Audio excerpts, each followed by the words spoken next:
من كام يوم أصدر البنك المركزي قرار إن أقصى ليميت للكريدت كارد لو أنت داخل مصر هو $250 شهريًا، أما لو عايز تفتح أقصى ليميت لازم تقدم للبنك ما يثبت سفرك وهو يوافق عليه.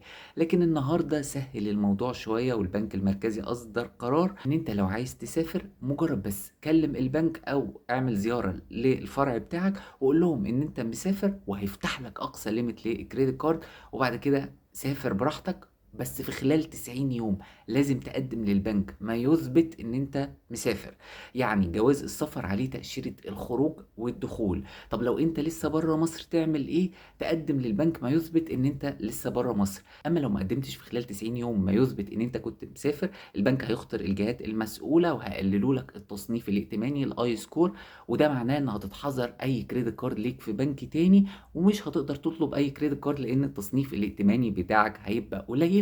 أتمنى الخير والتوفيق للجميع. لو في أي جديد في الموضوع ده أو أي استفسار اكتبوا لي هنا في الكومنتات. شكرًا جدًا يا جماعة لحسن استماعكم، والسلام عليكم ورحمة الله وبركاته.